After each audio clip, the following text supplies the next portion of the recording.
Welcome back, everybody, to the card chatter. We are already flying through, and this will be episode 9. Hope you all have had a wonderful start to your September out there. This would be Friday's episode, which would be September 9th. So, almost a week and a half into September already. Um, Hope you all are doing well. Again, thank you to everybody that has watched, liked, commented, subscribed. And if you have donated, I will throw, again, I'll throw it up. The support for Mason and Mason's mission. I am adding the post to the start of the videos that has the QR code. That QR code is direct donation to Mason through his mother's Venmo. So if you could spare a little and help out Mason's mission, great.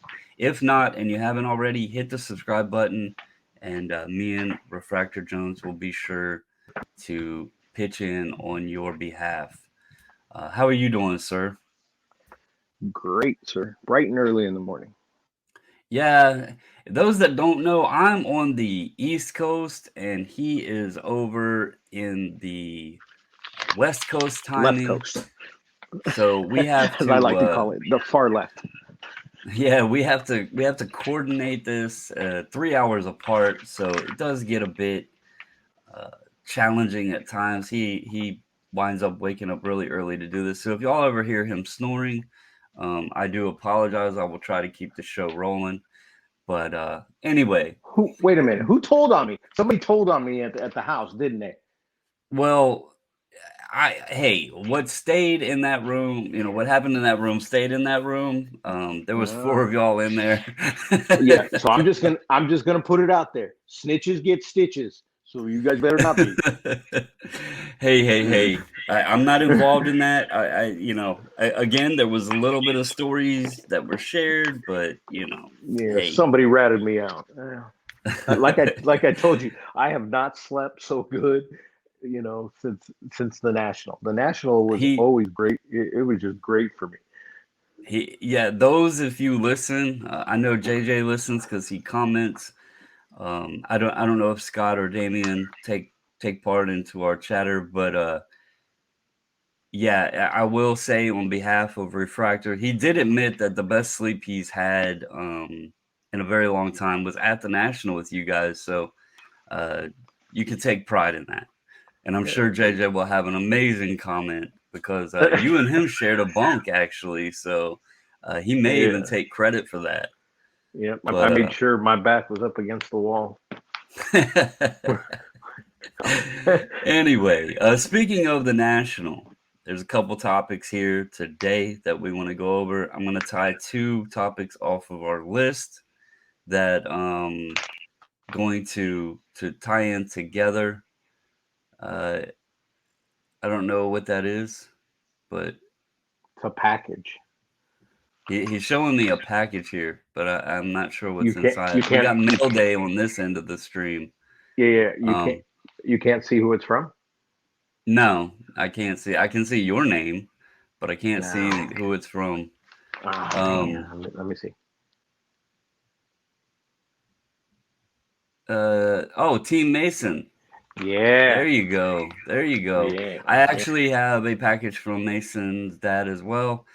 That we got to get entered into the system and everything, and get the preview done and those out. I Oh, he's don't got. like to You ship got more late. cards. Huh? Yeah, his dad sent more cards. Sweet. I don't like shipping towards the end of the week though because I overnight and I don't want stuff just sitting in a facility. So I'll probably hit that up maybe over the weekend or early part of next week because I Hmm. do overnight. So um, I want to make sure it gets there. Like that. That's why we normally ship out on Mondays when we do the regular orders. That way they get there Tuesday. Obviously, if there's a holiday on Monday like this week, I ship out on Tuesday. It gets there Wednesday. Since we're approaching the latter part of the week, just to be safe, I don't want anything sitting there, at a shipping facility over the weekend Yeah. because I try to minimize as risks as much as possible, and I don't like stuff sitting around. So Yeah. That's a pretty big deal um, that you guys do. You guys. incurring that cost and eating that whole overnight shipping. It's very, Yeah, and I do that on the way it's back as well. But my theory with that has always been the one thing I cannot control. I can provide the greatest service out there. We can do everything spot on 100 tip top percent that we possibly can. But there's one thing with this whole process that I have no control over, and that is the shipping.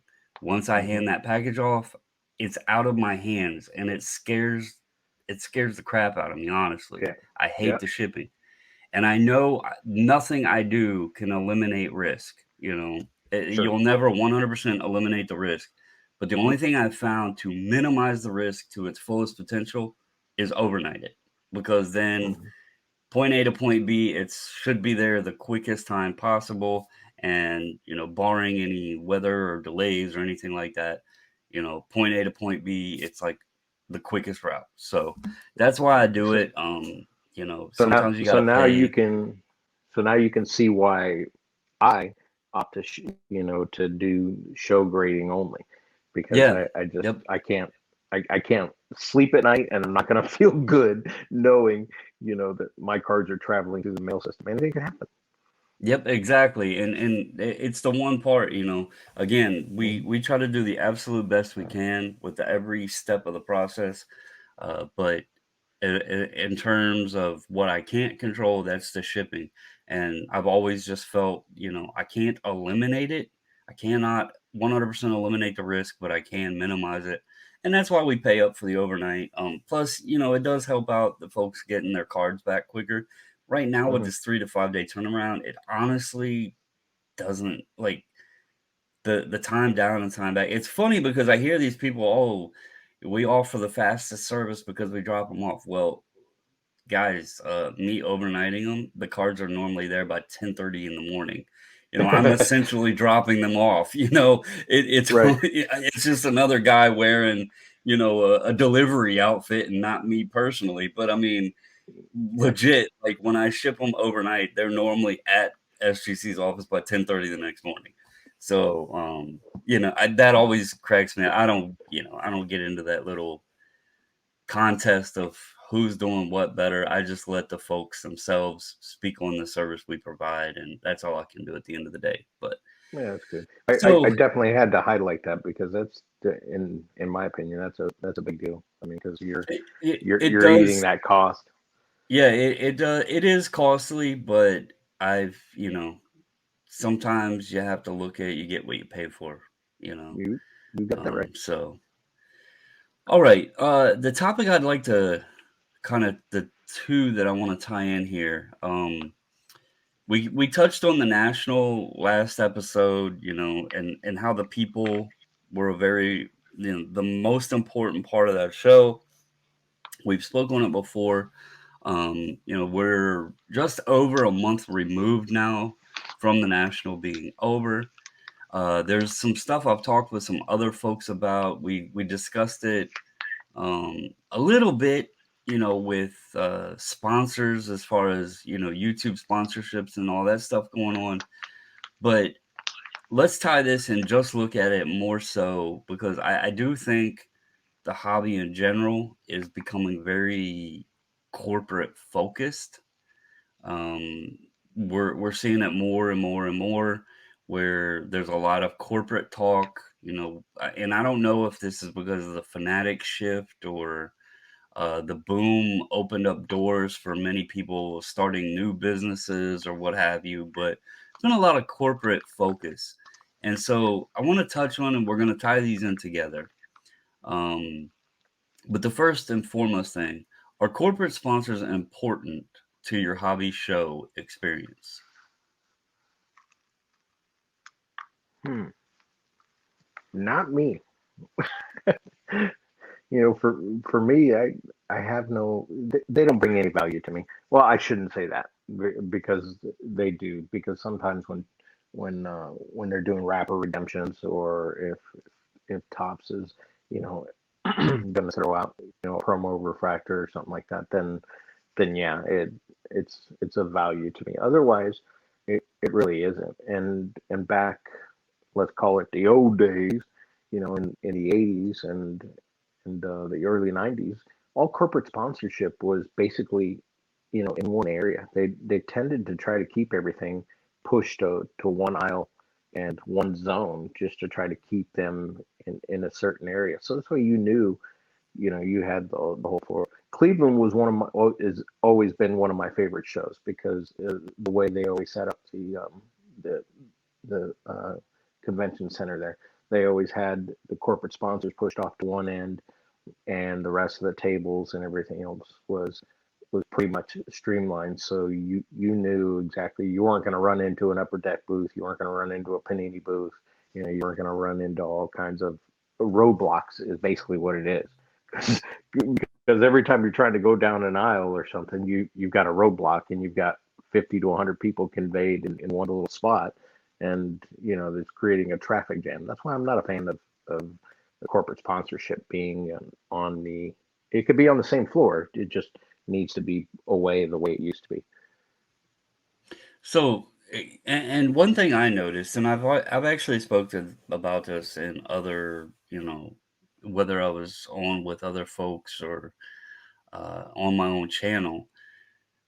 One thing that I didn't like was the corporate stuff being in the middle of the floor. It was like the centerpiece of the show. Hmm. And it split the dealers up, You Yeah. had on one far side, you had the autograph area.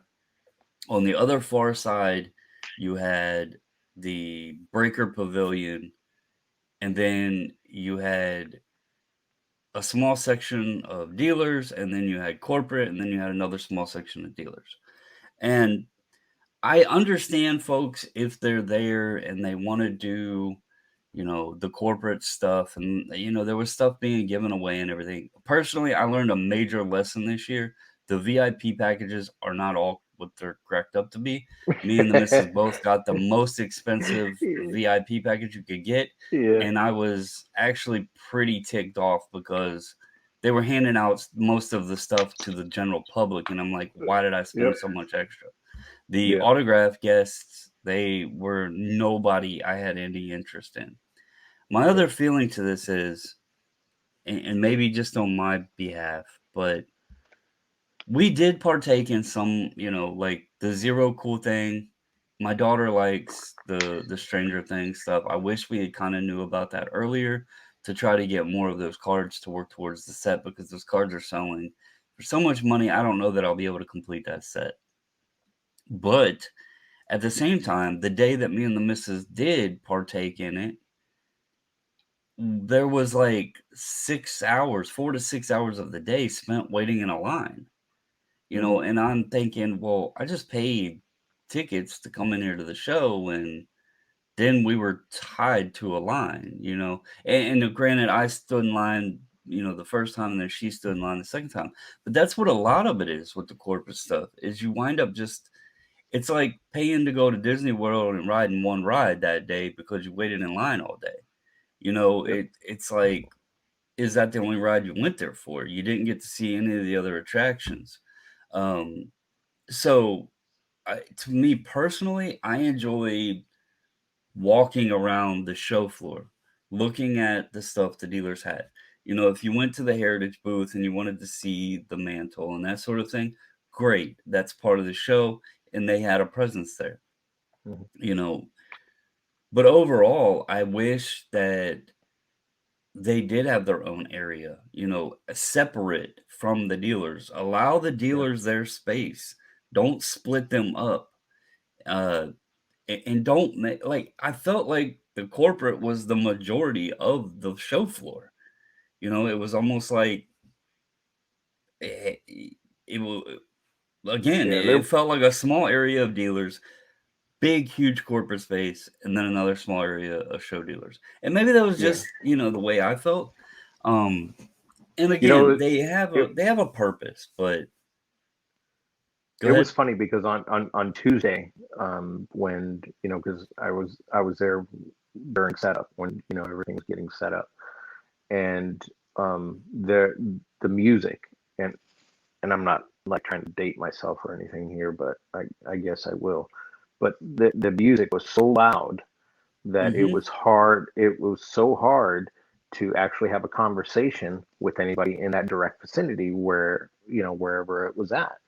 And it was like, man, this is not going to be a good show experience for these poor guys. They're going to have to try to conduct deals and try to get things Yep. done. And they're going to have to basically start, either putting everything on paper or start texting and showing it, phone to phone to try to have a conversation because of just of how exposed they were directly right to the corporate, to the corporate area where all the music and everything was going off, and which I didn't mind the music, but again, it impedes and it hurts the dealers that are around there doing business. It locks up Right. traffic. It just creates traffic jams that don't need to be there. Well, and there was like, I don't, it might have been one of the whatnot areas because I think they had several different areas, but I think they had a little spot in the corporate area, and they had Yep, some like seats there and stuff. And yep, like, if you wanted to sit down, you couldn't because that became by like, I don't know, Friday, I guess, that became a little trade area. It was like a it little did. trade night during the show. And it was Yep. just a bunch of people took up all the seats in the flooring area right there and was like turning it into a little trade night, right at the show. And I'm like, you're here at a card show, go look at it. I don't know. Maybe it's just not my thing. And I know some folks did enjoy, they did the rapper redemptions and all that. I didn't do any of that. I was just having fun looking at stuff, and I didn't want to take the time to wait in the lines and everything. And again, that's just Mhm. personal preference. I'm, not knocking anybody that did. For me personally, the only corporate stuff I really did, obviously, I went and talked to SGC for a little bit. Um, I didn't bother them much because they had their own thing, but I did go, say hi to Peter and my rep and all that. And Mhm. we did the zero cool thing. I believe that was on Saturday. So we did that, and then I dropped the one card to have CSG do it. Um, but that was just dropping it off and then going back later and picking it up that day. Yep. Uh, but overall, like, I don't think I really did anything else in the corporate area except Yeah, walk and through the there. and the general collector doesn't. Like I said, unless you're doing a wrapper redemption or you're getting something for nothing instantaneously. The problem with a lot of these corporate sponsors is they just drag their feet there because they're paying for the long term of them being there. So the longer they keep you there at their booth and more engaged in their product, they think, hey, you're gonna go out and support the product. So there's no real hurry like it used to be because I can tell you, I can remember, Upper Deck was one of these companies that did this, and so is Tops. When you would do the wrapper redemption, you weren't sitting there in that line BSing or anything. You counted out your wrappers. They would sit there and watch, and they'd throw them into a can. Boom, boom, boom, boom. Hand you your pack, push you on the way, move, and just keep pushing. They never just let people sit there and linger and hang out and just eat up real estate in an area that they really shouldn't be in the first place. But you know, who am I? So I'm not a show promoter. I'm gonna tie this in, um, because there was another topic we had here, and I want to tie the two together. And maybe this is just my own personal, you know, opinion on it. But we had another topic and it was what would you like to see at the national done different? And if there, and I've said this too, again, this isn't the first time I've said this, but if there was one thing from this past national that I wish was done differently, and you can confirm this, on the back wall, they had guys like, Gary V, Card Collector Two's table was back there. There Hmm. was some other people along the back wall. They had the whole length of the show floor on that back wall. I wish they kind of would have taken that whole length back wall and set that up with the corporate area. Use that back area to set up all the corporate stuff. And then moved all those people to the center floor and then allowed the dealers to just flow together more naturally to where you didn't have the dealer areas split up. And, again, they had the breaker pavilion on one side, the autograph area on the other side. And I think it would have just been nice if the corporate stuff had the back area. That way, when you walked into the show, the first thing you were approached with was just your dealers. If you went right, you could have went to the breaker pavilion. If you went left, you went to the autograph area. If you wanted corporate stuff, walk straight back to the back, and then you had a whole area of corporate stuff instead of it being there mixed between the middle, splitting things up. So if there was something that the National did differently, give the corporate people their space. Make it a nice, presentation, a nice corporate presence. I understand it's very important in the hobby, but give them like their own area.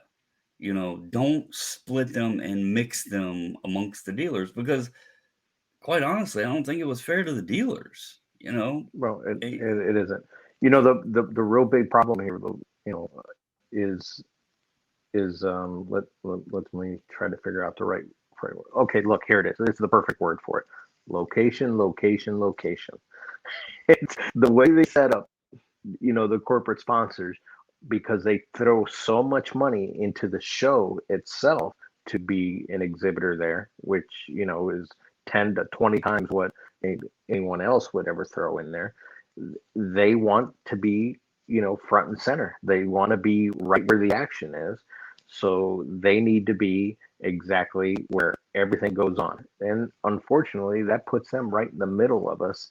And it's one of those necessary evils in the show promoter's eyes, I'm sure, but in a collector's mindset, or even just a consumer, walking in there, to me it makes perfect sense. What you're saying is that they do need their areas, and they used to do this. They really did, back in the day. That's just the way it was done. I mean, when you walked into the National every year, and actually any major show like Chantilly, White Plains, New York, which now White Plains is moved to another location there in New York. But any of these big major shows, and you would walk in, and you would have a vintage section. You'd know where all the vintage dealers were all set up at. Then you'd move over to this spot. You say, okay, this is where the autograph pavilion is. This is where the graders are at. This is where all the corporate sponsors are at. It was always laid out that way, always.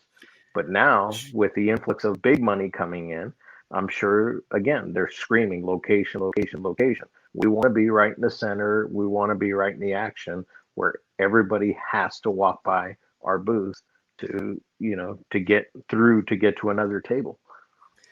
Chantilly, it's sort of like that, but things do get mixed together, I think. So actually, since 2020, it's changed up a little bit. Um, Mm-hmm. but it is still somewhat organized in that sense. But it was nice, actually, like you said, it was nice going there, and I always knew which dealer was set up where. So if it was someone I've dealt with before, I could, I knew where their table was. Really, the way they're set up now is when you walk in, you'll have like Robert Edwards right there in the front. The last show had, I think CSG was to the left of them a little bit. So it was kind of like you walk in and you do have, a little corporate thing there, but the rest of the show was dealers. I mean, there's not a ton of corporate presence there. And if there is corporate, they don't have like these massive booths, They'll have Right. like a small booth or whatever. Um, and really it there's I think the long-term dealers for the most part usually have their spots. Like I don't know if you watched and I don't watch a lot of his stuff, but the first time Jeff Wilson went to the Chantilly show, I believe was October of 2021. And that happened to be the show that me and the missus had to miss because of the stupid Panda Bug, Right. and um, so I was watching content because obviously we wanted to go and we couldn't be there, and um, I thought it was funny because I knew exactly the dealer that he bought all those Super Bowl tickets from. That guy is set up in that same spot every single show. You know, always had the tickets laid out. He had other little oddball vintage items that he would bring on display, some bats and that sort of thing. He's actually the dealer I bought my Joe Namath rookie card off of. And it's right there near the concession booth, and so it went to show like the same dealers were always in the same spots. Mhm. And I think that's nice. And now I get the national changes locations. Dealers are different at each show and all that, so it can't just be okay. Billy Bob gets table 2, and you know Joe Joe gets table 6. It can't be set like that. But I Right. do think the layout. They used to be I though. They definitely used to be that way. Because Well, I mean, we like, know now there's, again, speaking on corporate and speaking on just dealers. There's in the 80s, as you said, back in the old days, many of those guys are probably not even still into the shows anymore because of just mm, they're older. And then you have the next generation coming up. We do know the yeah, boom kind of blossomed things a bit. We don't know personally. This is something I'm potentially going to touch on here soon. I don't know how long this will last. Um, as far as the blossoming and the size of everything, but it's more so because there's a contradictory level of I think people trying to understand if everybody is just selling cards and people are only buying to then just resell cards, you're just exchanging dollar bills like around in a circle, right? mm, The stuff's never being taken essentially out of circulation. People always say, "Well, vintage isn't rare. You can find vintage all the time." Yeah, you're right. Vintage isn't rare. It didn't have serial numbers on it. But the difference is vintage gets stashed in collections. Now, it mhm, may resurface later on, if someone gets up in age or passes on or what have you, but at the same time, it's always stashed away in collections. So even if there's 50,000 printed of it, it's not going to be 50,000 circulating around. Some of the serial numbered stuff, it's literally just being passed around in circles, and it's yeah, money handed off. So it'll be interesting to see how, people thought that even Atlantic City was going to die off, the attendance and everything. And I don't know if you heard, but they said that, and you could give your thoughts on this. They said Atlantic City was actually busier than the 2021 Chicago show. I mean, what was your thoughts that, on that? yeah, I don't think so. There's no way. I mean, they can say that, but there's no way. I mean, that Chicago show was so packed that just to enter the show itself, and that's, of course, I can't really speak to how it really was at the national this year because I had I had a dealer pass, so I always went in with dealers and that type of stuff. But at the Chicago, you had to sit there and do the sidewinder. You were basically a snake. You were walking down so many aisles and basically little turnstiles. They actually moved you into another whole pavilion area at the Chicago National. You went off, you walked into the double doors, and then you walked off to the right side, and then you walked into a whole just giant pavilion that could have held the National itself, just sitting in there. And they just sidewined everywhere in there. It was just aisles, and it was just lines to crowd control to But work that was to people get in. in, though, right? Yeah, I mean, it was crazy, but it was Do you every think single day. It was packed like that every day. so? But do you think some of that could have just been because there wasn't one in 2020? Yeah, And so the well, excitement of wanting to get in and everything. I mean, because yeah, I can't touch on both, but I'll say this: if there was more people at Atlantic City, yeah, no especially way. on a couple of the days, it would have been tough to move around in there. And Hmm. now maybe, and you could touch on this as well. Was it potentially did Atlantic City feel more crowded? Was there more dealers and corporate? And is that why even with a lower attendance, it felt crowded? Or was it a strong attendance and it actually presented itself that way? Yeah, see, I don't think it had anything to do with attendance. I think the traffic jams that did happen at Atlantic City again were because of the corporate sponsors.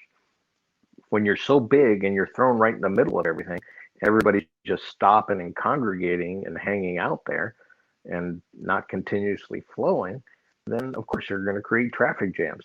I tried to do everything and anything that I could to circumvent those areas. It was like, okay, well, I already know this is here, so I need to go this way to get away from that. Because if not, there's no way I'm rolling a bag and, or rolling a cart, through here to try to get through here. Because I'm just going to sit And here and crash into people that are just standing in the middle of the aisles everywhere.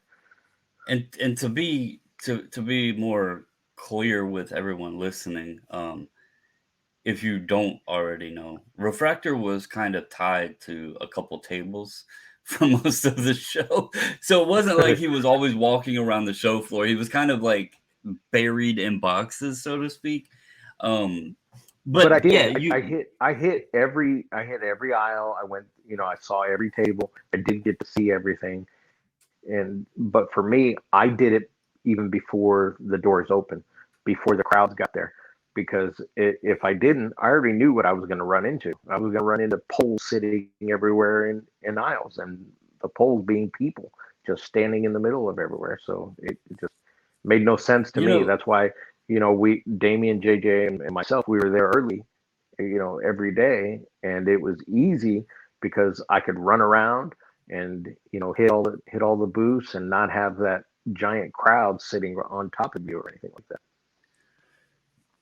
so speaking on touch of the corporate stuff and everything, and you guys, I know you and JJ did. You guys dropped some cards off with Beckett. Hmm. And I'll tell you, it's really surprising to me because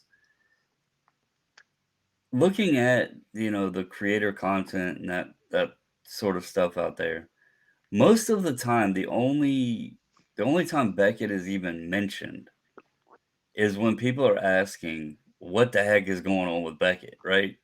There's Yeah. like very little presence of them saying or speaking about anything they're doing. You never really see anybody talking about, "Hey, I'm sending these cards to Beckett," or, "Hey, I got these cards back from Beckett." It's very, very weird. But then at that show, and speaking on terms of corporate and that corporate area, it was kind of surprising. And I know you guys got over there early in the day to drop your stuff off, but their booth was busy the entire time. So I don't know what they were doing over there, if that was actually people submitting cards or what, but it was very surprising to me because that was another area that was, it was kind of busy. They weren't like blocking the aisles or anything, but there was always a lot of people at their booth Hmm. and waiting in those lines. And I was like, and not again, the term we like to use, not to poo poo on anybody, but I was like, what the hell is going on at Beckett? Because nobody ever talks about Beckett. Yeah. And they were grading. People were just grading like crazy. And I think it It had a was lot to do weird to with see. I think a lot of it had to do with price points also, that it was cheaper to do, opt versus Beckett versus PSA. And so, a lot of people went that route and just said, hey, the heck with it. I'm just going to do Beckett. But I think it also shows, though, and maybe this is something that should be touched on more. And I know Carlos is, shout out to him again. He always, he's talked about our channel, and I know he listens. But he's mentioned this, that like the YouTube space, although we see people might get 10,000 views or certain channels have thousands upon thousands of subscribers, it's actually a very small percentage of the audience within the hobby. And so that also is kind of like, you never hear nobody talking about them, but then to see the presence there at their booth at the show is like, maybe they're getting more business than we realize, because just because folks on YouTube aren't talking about them, apparently people are still using them quite frequently, because Yeah. they definitely had a line there. So that was just Yeah, and something I found it was interesting. every day. Every day they Yeah. were packed. They were just absolutely swamped. That was one of those areas that I just did not like being, because the Zero Cool was back behind them, and they were there, and then you had that little whatnot seating section that you had spoken of, you know, just just off to the left of them there as well. So that area became very, very congested really quick, and it stayed that way through the whole show. So I mean, the only Yeah. time that Beckett ever had a break, and and this was right when they before they opened and when they closed. Otherwise, they were jam packed.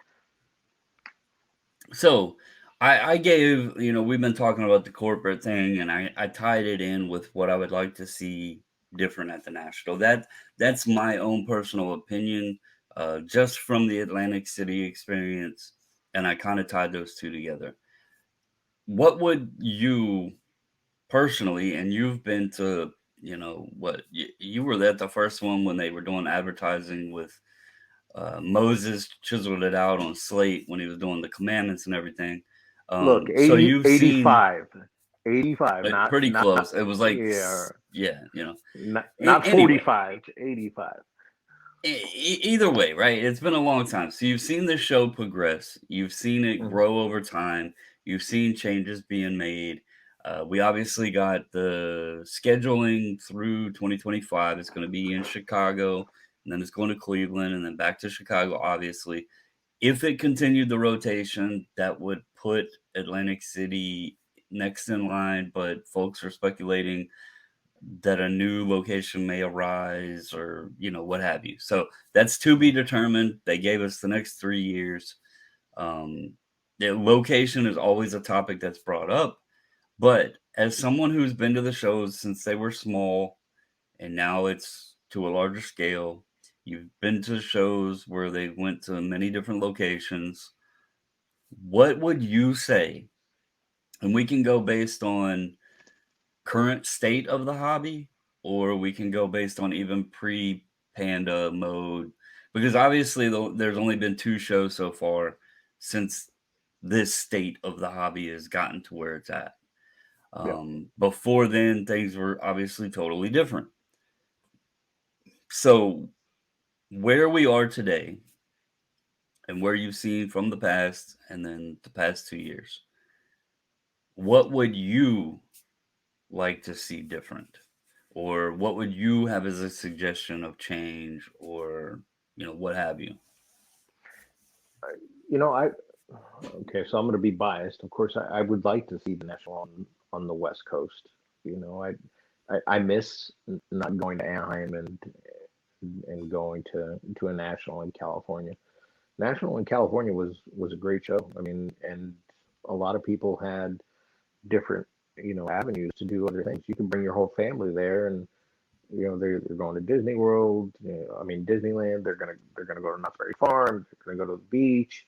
They're gonna go everywhere. They have a lot of places to do a lot of things. So even if it went back to California and it didn't come to Vegas, which I think is a mistake that they've already should have settled that deal and made that deal long ago, because we have enough hotels. We have we have the means to hold everyone in comfortably, to get anybody to the main convention center without it being an hour drive. Everything, your food, entertainment, everything is so centralized right there in one area. You really don't you don't have to go rent a car. Jump as soon as you get out of the airport, take your Uber or take your taxi to your hotel. Actually, even better, you just shuttle. because every casino runs a shuttle. So you just shuttle over to the hotel, and then from there, Uber over to the convention center. And we have the biggest loop now, which is the Tesla loop, where vehicles are underground, and it takes you through the convention center area. So you're not even on the main roads. So there's a lot of pluses to the national coming to Vegas, because I really think that it needs to be done. But again, I know with the LVCA, Las Vegas Convention Visitors Authority, they require a commitment of 2 to 3 years, up front. They want that commitment of you coming back every year. And with all the scheduling that has to be done, there's I know there's issues there as far as locking down certain dates and that type of stuff, because we are a destination for conventions. Everybody comes here. I can remember we used to have the candy convention. Candy convention is where every sports card manufacturer would attend. And I know I'm gonna seem a little long here, but I have to tell this story, because this was one of those stories of me being a kid and me being just a cardboard crackhead. I went to a candy show, and I was all excited because I ended up getting free tickets to go to the candy show. And I was surprised to find Tops and Donruss and Fleer there. And I was like, what the heck? What are they doing here? And they were there. They had their little corporate sponsor booth, and with all the candy vendors and everything else. And they were giving away packs to people, and they were physically giving away full wax boxes to anybody that wanted a wax box. And people would just walk by. They were just like, what's a baseball card? They would just totally ignore it. I remember trying to leave there, and I'd walk out with my arms just full of of wax boxes, because they would just give them to you. And I remember one time I went with my grandmother, and then the next day I wanted to go again, and she was like, "No, no, that's Mijo, that's too much walking. I don't want to do all that walking." So I ended up I rode my bike, which was about a good 12, 13 miles away from the convention center from where I lived at. I rode my bike all the way to the convention center and went back to the candy show again to see what I could get. So I ended up talking to the Tops guy, because they had, at that time, they even had uncut sheets. They would bring a pallet full of uncut sheets, and they would give the uncut sheets away to corporate people and other big vendors and that type of stuff. So they just, those didn't go up to the general public that would show up. I begged them. I was like, please, can I have one of those sheets? I would love to have one of those sheets. It's like, no, I can't give it to you. These go to the corporate sponsor people, and people that are big account holders. And I was like, oh, okay. So he finally felt sorry for me after me begging and begging and begging, and he told me, he says, look, kid, we're not going to take all this stuff back home. He says, go to the dumpster at the end of the show. All this stuff is going to be thrown away. I said, what? He says, it's all going to be thrown away. It'll be in the dumpster. And I said, what do you mean it's going to the dumpster? He says, we're throwing it away. And I was like, okay. So of course, back then we don't have cell phones or anything like that. So I can't call for help or anything to try to get somebody to come help me, to try to get all this stuff. So I end up staying there and wait until the convention show is over with. They take their stuff that they don't want, they take it to the dumpster, they throw it into the dumpster, and then they say, yeah, it's in the dumpster. You can go after it. You can get whatever you want. I couldn't touch it before it went to the dumpster, but as soon as it was in the dumpster, I could get it. So I'm I'm 8, 9 years old. I'm jumping in a physical dumpster, and I'm grabbing uncut sheets, rolling them up as best as I can, and then I'm finding twine and plastic inside there, and I'm wrapping them up and tying them up, and I end up making myself a bag, and I ended up with like 10 uncut sheets, and like they were 83s. I had 83s, 84s, and 85s. So it was funny because the the you would think that they would have brought them in tubes, and I'm sure they did, or either that or they had them on a full size pallet and shrink wrapped the pallet and had it shipped that way. But um, when I had to get it, I had to balance out my bike, so I had to have tubes on one side, tubes of uncut sheets on the other side, and I'm pedaling for 13 miles going down the road with a bunch of uncut sheets because they were throwing them away. But I Uphill had with no shoes on in the no, snow. no, no, no, no, no, no uphill because it was well, technically it was a little bit uphill because it was. But I got home, I was sopping wet. My grandmother looked at me and she was like, "Mijo, what's wrong with you?" And I'm like, "I'm tired. I just need a drink." And she goes, "What is all that? What do you have?" I said, "Baseball cards." She's like, "What is wrong with you?" I said, "They were giving it all away. They were throwing it away, Grandma. Can we go back, please? Let's go back." So I tried to convince her to go back. So we ended up getting in the car, jump in the car, and we go back to go there. By the time we got there, the dumpster was already emptied. That's how quick the sanitation department had already come through, to come dump everything out because I guess there was a lot of other people dumping also. So, but that was my funny little story that here in Vegas we have the candy show, and it's still, I know for a fact we still have the candy show here. I don't know that any of the card manufacturers are present at those shows because I haven't been to those again since the early '80s. But that stuff was being given away. That's the big thing about a corporate sponsor for me, is that if what do you offer the general public? Don't give me a little pack or of some top loaders and some penny sleeves or something like that. If you're spending big money to be a corporate sponsor there, put together a promo pack, something of cards and hand them out to everybody. So there's nothing better than to have your marketing plan built around those cards. So let them walk around, let those cards walk around the show, instead so of these garbage bags that they have. so I've heard many times folks, um, and I kind of understand it. You mentioned Vegas. I think Vegas would be a pretty good spot. Um, but you hear it mentioned often, why doesn't the National come to the West Coast? Why doesn't the National come to the West Coast? Obviously, California's over there. You got Arizona, Vegas, Washington, all that. And one thing I've always looked at is if you look at the West Coast and even just split the country in half and look to the western side, Mhm. the states are all much, much larger. I mean, let's Mhm. be real. You got much larger land mass over in those areas. And I've often wondered, have they not done it simply because everything is so spread out over there? Like, even just think California. Like, all right, we're going to do the show in California, but then you have to decide not only just, well, we're doing it in California, but where in the hell in California are we doing it? Mhm. Because you could literally be hours apart from location to location.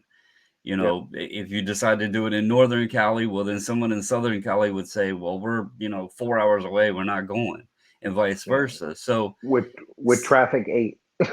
yeah, so, I've often wondered if that isn't part of it because they do need an area that's easily accessible for travel, but also has, it can accommodate or is within reasonable distance from many different states, right? And like even Atlantic City, I drove up. It took me, I don't know, 3.5 hours or something like that. I looked at Cleveland. It's within driving distance. Chicago, it's debatable. I may drive because I used to drive back and forth to Indiana. So it's within reason. If it was in Cali, I'm not driving. There's no way I'm driving all the way to California. Mhm. So I'm wondering if that's not part of it. And the reason I asked that is because that and you've mentioned this before about what they used to call the circuit. And that Yeah. was a schedule of shows that essentially was the northeastern part of the country. And Mhm. so I did a little research one day, and I was curious of this because I honestly didn't know. If I was to ask you what were, I don't know, the top 5 states, and this is just based off of random quick thinking off the top of your head, what would be the top 5 states for population density in the United States of America? On the East Coast, or just Nope, in in. the entire country. Top 5 states for population density. So you've got New York, uh, Chicago. Um, so you got New York, Well, Illinois, Illinois, yeah. you know, but So Illinois, New York. Basically Chicago. So we're thinking about show wise. Chicago, Pennsylvania. I mean, because Pennsylvania's pretty big.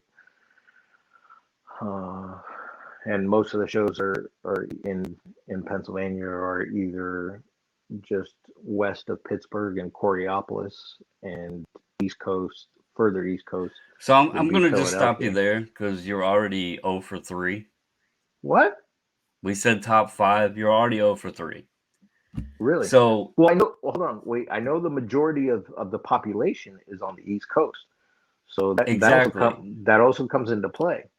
Right. But I'm over 3. So enlighten me. So for population density, you have DC is at number 1.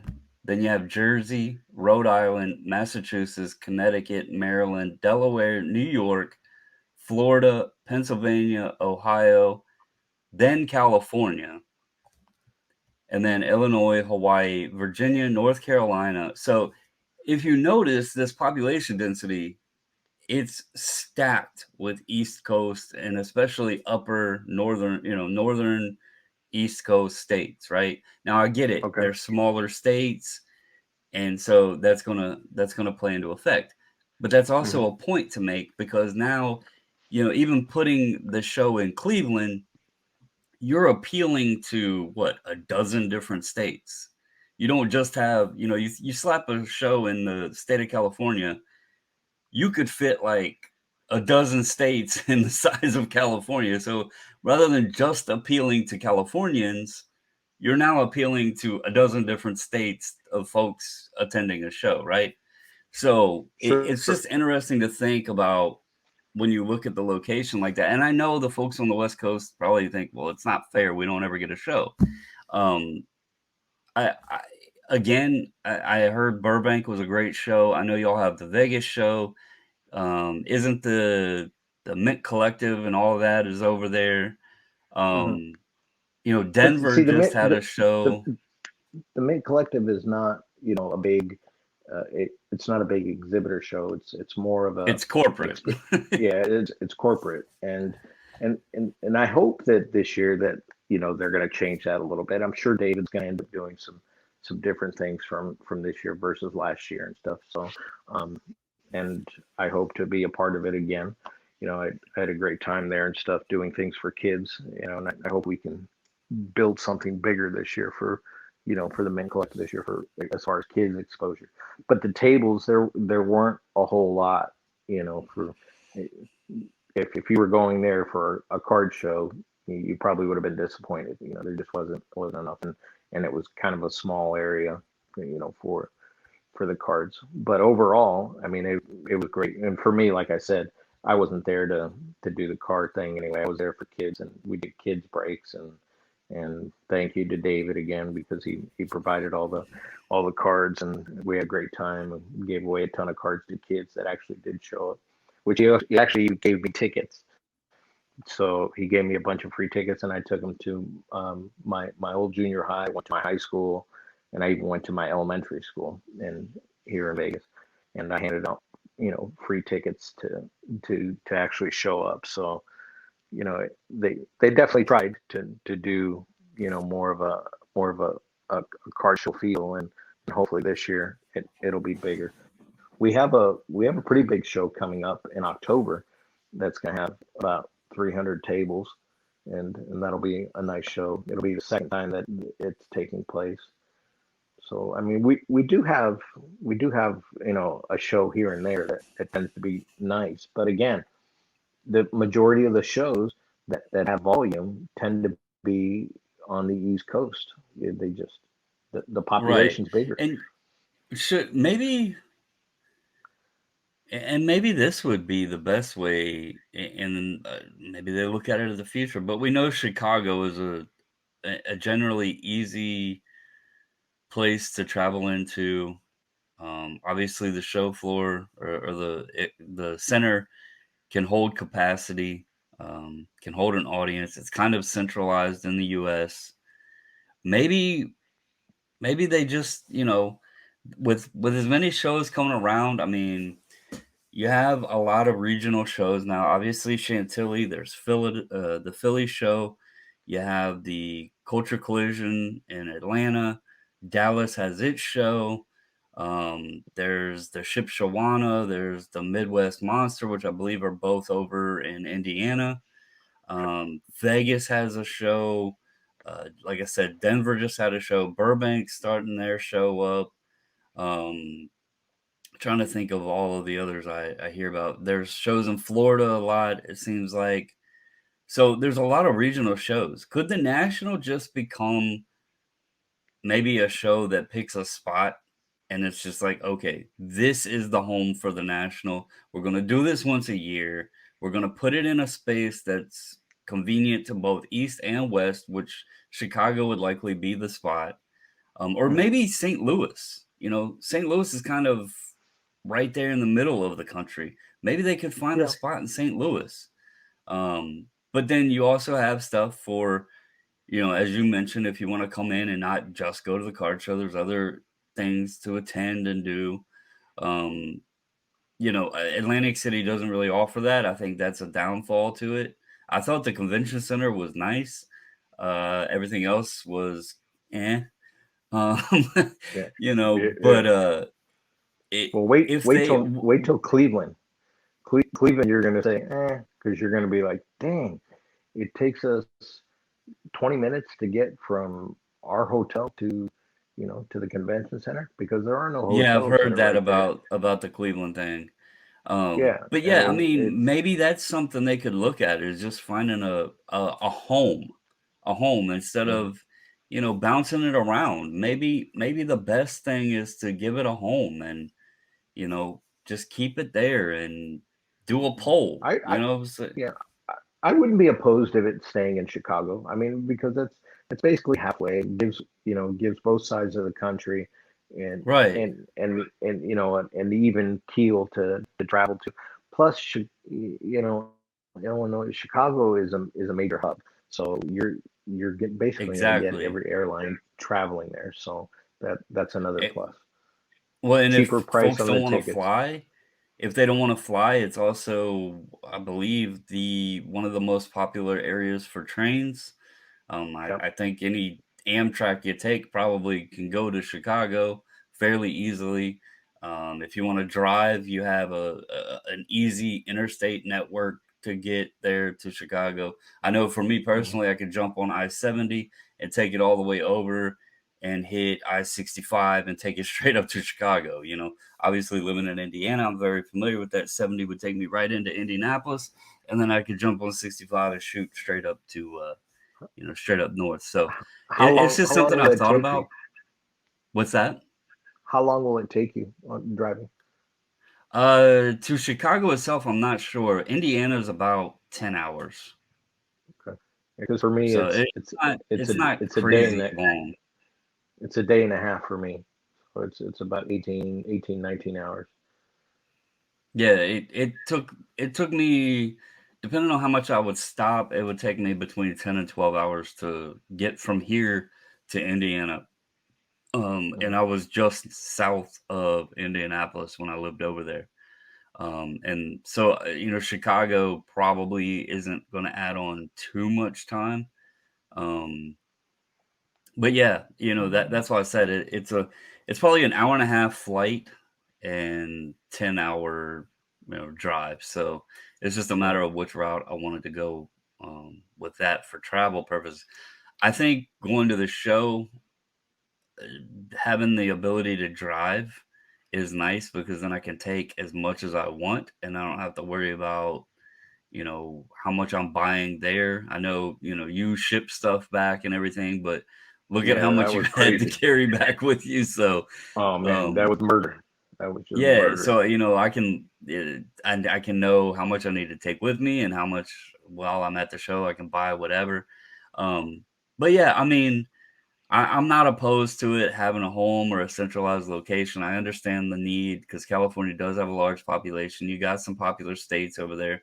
Cards are worldwide, so it would be nice. There's big dealers over on the West Coast as well. And then the time differences and all that stuff, the jet lag and all that. Again, that's another advantage if they did it somewhere in the Midwest is you know, eh, where it might be an hour or whatever for the West Coast that they would, lose in time or what have you. It would kind of balance out between Eastern and Western, and so that would be a little bit help as well. So, Yeah. but overall, I think the moral of the story is I think we both could agree on corporate is important to the show, especially the To national. them. I don't need it at regional. I don't really need a bunch of corporate stuff at Chantilly. They put on a hell of a show with all the autograph signers and everything. It draws a good crowd. The dealers there are amazing. So I think regional shows, they don't need a big corporate presence. The national, it's fine. That is the center stage. That's the Super Bowl for sports card shows. I get the corporate presence being there. I just wish it wasn't as focused, like centralized in a sense. I wish they didn't break the dealers up because some folks don't care about the corporate. Let the folks that want the dealers have their dealer space. Let the people that want to go in the breaker pavilion have the breaker space. Let the people that want the autographs have the autograph space. Break it into sections there. Make it a little Yeah. more, What what what do you think the percentage is of people that go to the show that want to go to a corporate booth versus actually attending a table, going and visiting tables instead? um Because there's kind of two answers here, and that's kind of a loaded question, but there's two there's two so I would no say or wrong answers. the people that are really only there just for cards or the dealers, I honestly, and this is contradicting my point, but it's probably a low percentage. I think there is a lot of people that go, and I heard it. I heard many people talk about, they went and got the free packs and this, that, and the other. And there's nothing wrong with that. I just personally, I'm not a line person.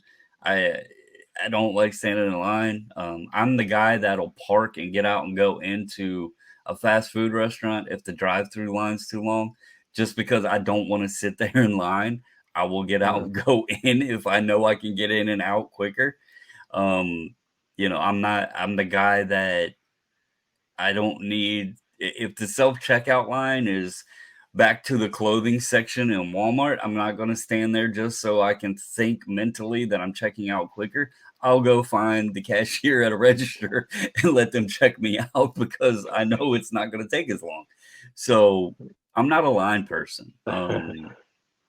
So it didn't appeal to me that much. I can see the reason for it, and I can see folks enjoying it because you get promo stuff. And to be honest with you, I think I don't want to sound but negative or but the mean promo or stuff isn't worth it.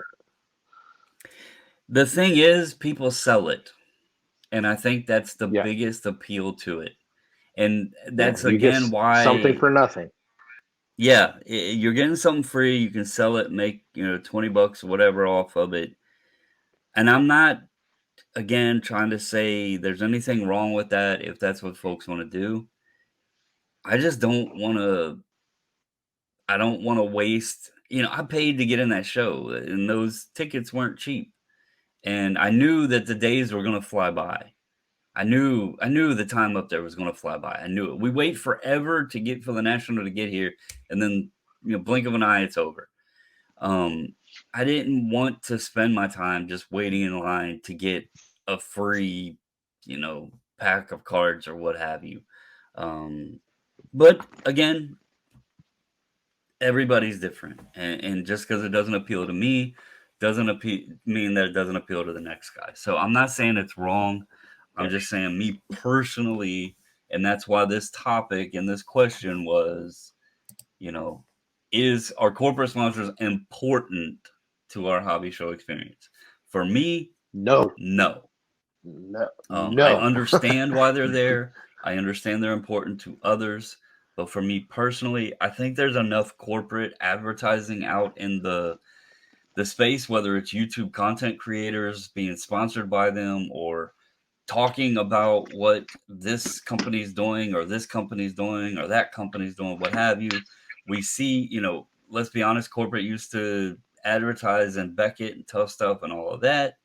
Um, I just don't need it shoved down and taking up, majority of the show floor at the National that I paid a lot of money to get into as a card show either. So, um, I get why it's there, Don't but worry. is it necessary? No. N- next year you don't have to worry about that because we've got the setup I to learned where my we lesson, get our man. dealer I spent passes a and lot of money on those tickets, and I wasted a lot of money on those tickets I bought. That's for damn sure. So, yeah. but anyway, do you have anything else to touch on this? We're just over the hour mark, and listeners might be bored No, with us by now. So, no, no, for real, guys, we yeah, appreciate all of you. yeah, no, it's an hour long discussion of something that probably isn't never going to change because of course corporate money, rules the rule, and unfortunately we're just consumers of that world. So we got to live in their space. Yeah, and the national is kind of like that's just throwing a snowball effect of, again, we mentioned it right at the top of this show. You're West Coast, I'm East Coast. You could say, "Hey, I want it out here on the West," and I completely understand why. Because I would be like, "Damn it, I don't really want to travel all the way to California," but I can Yeah, see both sides to the coin, and that's why I think like to make things just yeah. easy is just give it a home. Somewhere, plant it somewhere, plop it right in the Midwest somewhere, something that's easy to travel to from both sides of the country. You also, you have a lot Chicago. of state presences right there in the Midwest, and I think that would be great. Um, and it would help the dealers, it would help the consumers, it would help everything. I think just give it a home. The Super Bowl of sports card shows, give it a home, a neutral location for both sides of the country. And yeah, I think that would make folks happy. So, but Definitely make my shipping pocket happy. yeah, yeah, you had quite a bit of shipping going on there. So, It's ridiculous. but anyway, guys, I think that will do it for episode 9. We do appreciate all of you. We hope you have a wonderful day. Please, again, comment, like, subscribe, join into the chatter. Um, we enjoy all of you commenting and interacting with us as we just talk cardboard. So have a wonderful day, folks. And again, thank you. Thank you, everyone.